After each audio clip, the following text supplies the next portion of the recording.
সমকামী অনেক লোক জানে না, অনেক মুসলমান জানে না, যারা কোরআন হাদিসের জ্ঞান রাখে না তারা জানে না। সমকামী মানে হচ্ছে পুরুষে পুরুষে বিয়ে, নারীতে নারীতে বিয়ে। মোবাইল দেখলে বুঝতে পারবেন এখন হামেশাই হচ্ছে। এটার নাম হচ্ছে সমকামী। এই পাপটা রসুলের যুগের পাপ নয়, এই পাপটা আপনার ঈসা নবীর যুগের পাপ নয়, এই পাপ মুসা নবীর যুগের নয়, এই পাপ ইব্রাহিম নবীর যুগের নয়, এই পাপ ইউসুফ নবীর যুগের নয়, এই পাপ হচ্ছে হযরতে লূত নবীর কওমের পাপ, ওই বর্বরতার যুগের পাপ। রসুলের হাদিস আছে আখরি জামানায় বর্বরতার যুগের পাপ গুলো তোমাদের কাছে মডেলিং হয়ে ফিরবে কিয়ামতের পূর্বে, আর মানুষ সেটাকে মডেলিং মনে করবে।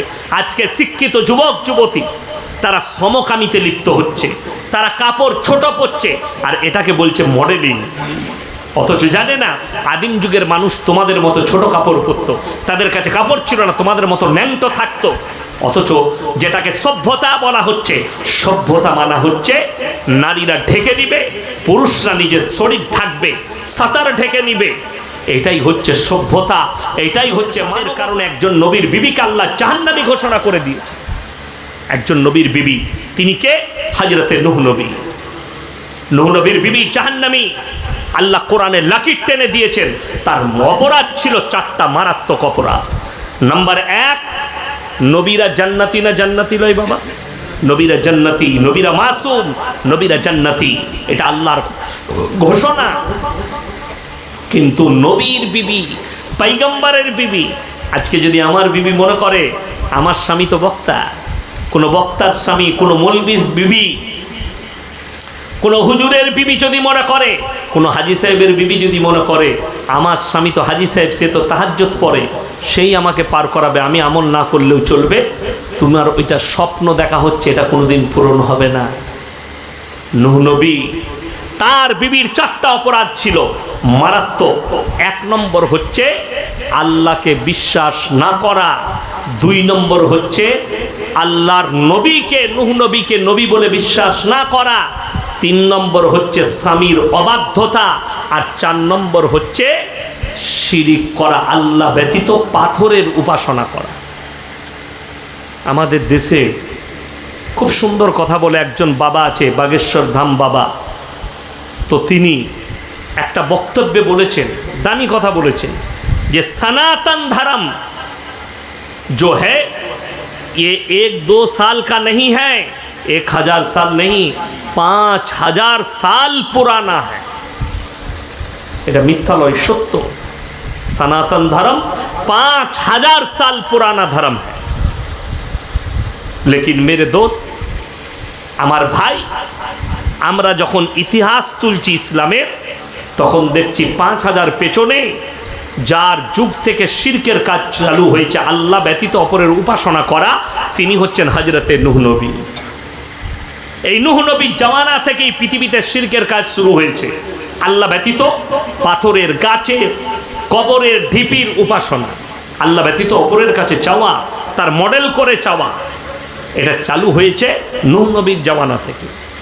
আল্লাহ তাআলা ঘোষণা দিয়ে দিলেন কোরআনে, হে আমার নবী শোনো, আমি 2 জন নবীর বিবিকে জাহান্নামে দেবো, একটা হচ্ছে নূহ নবী আর একজন হচ্ছে লূত নবী। এই লূত নবীর বিবিরও 4টা অপরাধ ছিল। নাম্বার 1, আল্লাহকে বিশ্বাস না করা। নাম্বার 2, নবীকে বিশ্বাস না করা। নাম্বার 3, স্বামীর অবাধ্যতা করা। আর নাম্বার 4, সমকামিতে লিপ্ত হওয়া। ওটা শিরক নয়, ওটা গেছে, এটা কিয়ামতের আলামতের মধ্যে মারাত্মক আলামত। আখরি জামানায়, মায়েরা ভালো করে শুনবেন, আখরি জামানায় বেশিরভাগ মহিলা 2টো কারণে জাহান্নামে যাবে। নাম্বার 1, স্বামীর অবাধ্যতা। নাম্বার 2 হচ্ছে বেপরদাহি। 3য় নম্বর, আল্লাহর কাছে সবথেকে নিকৃষ্ট পাপ হচ্ছে ওয়ালা তাকতুলু আওলাদাকুম খাশিয়াতা ইমলাক নাহনু নারযুকুহুম ওয়া ইয়্যাকুম। দরিদ্রতার ভয়ে তোমরা তোমাদের আওলাদকে কতল করো না।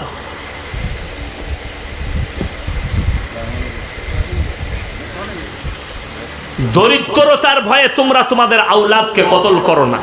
বর্তমানে ফ্যাশন হয়ে গেছে কি, পেটে বাচ্চা আছে, মানুষ মারা গেল, আমার ভাই, আবার বন্ধুগণ, অনেক মা অনেক পাপ, এরা জানেই না কত বড় নিকৃষ্ট পাপ যারা পেটের বাচ্চাকে হত্যা করছে। এটা তো অনেক দূরের কথা বললাম, শুনেন, কোরআনে চলুন।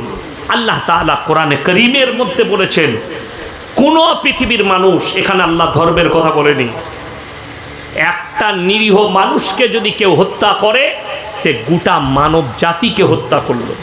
কেউ যদি একটা নিরীহ মানুষকে বাঁচায়, প্রাণ বাঁচায়, সে গোটা মানব জাতির প্রাণকে বাঁচালো। অর্থাৎ এখান থেকে বুঝতে হবে, আপনার পাশে দাস থাক, হিন্দু থাক, জৈন থাক, খ্রিস্টান থাক, আদিবাসী থাক, সে যেন আপনার কাছ থেকে কষ্ট না পায়। কোন মুসলমান নিরীহ, কোন হিন্দু হোক, দাস হোক, দলিত হোক, যদি তাকে নিরীহ মানুষকে যদি বিনা কারণে হত্যা করে, সে গোটা মানব জাতিকে হত্যা করল। এটা লিখে দিয়েছেন, এটা আল্লাহর কালাম, আল্লাহ তাআলা বলেছেন। আমার ভাই, মায়ের পেটের বাচ্চা, ইমাম বুখারী রাহমাতুল্লাহ আলাইহি বুখারী শরীফের মধ্যে এনেছেন, এর ব্যাখ্যা বলেছেন, তারা আল্লাহর কাছে ক্ষমা চাইবে, আল্লাহ ইচ্ছা করলে ক্ষমা করবেন, তবে এর ক্ষমার রাস্তা কেউ বলেননি। আপনি ভেবে দেখুন, আল্লাহ যদি কোরআনে বলেন কোন নিরীহ মানুষকে মার্ডার করলে, সে গোটা মানব জাতিকে মার্ডার করলো, হত্যা করলো, তাহলে কেউ যদি পেটের একটা নিজের সন্তানকে হত্যা করে, তাহলে সে কি করে গুনাহগার হবে না? সেও তো গোটা মানব জাতিকে হত্যা করলো।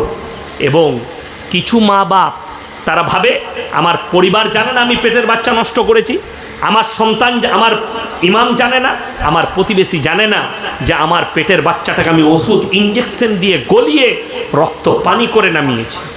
কিছুদিন আগে একটা ছেলে ফোন করেছে, হুজুর আমার দুটো বাচ্চা আছে, আবার আমার স্ত্রীর পেটে বাচ্চা এসছে, তো এই বাচ্চাটা কি আমি ইঞ্জেকশন দিয়ে নষ্ট করে দেবো? আমি বললাম, আমি তো হুকুম দিতেই পারবো না, তবে যদি এ কাজ করে থাকো, কিয়ামতের দিনে জান্নাতে যাওয়ার হবে না। লিখে নাও।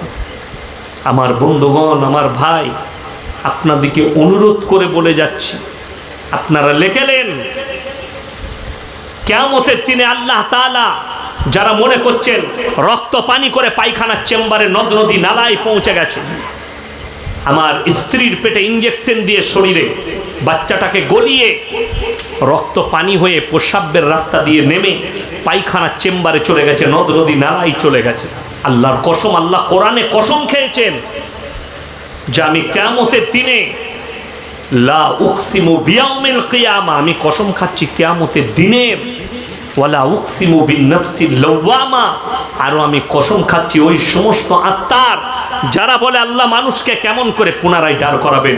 আমার আল্লাহ বললেন, হে নবী বলে দাও, শুধু তাদের আকৃতি নয়, আঙ্গুলেতে, হাতেতে যে দাগগুলো আছে, লকিরগুলো, আমি এইভাবেই তাদেরকে দাঁড় করাতে পরিপূর্ণ সক্ষম। জোরে বলুন সুবহানাল্লাহ। তাহলে আপনি ভাবলেন কি করে যে আপনার ওই বাচ্চাকে আল্লাহ দাঁড় করাবেন না? কিয়ামতের দিনে দাঁড় করাবে ওই বাচ্চাগুলোকে। পৃথিবীর অনেক মানুষ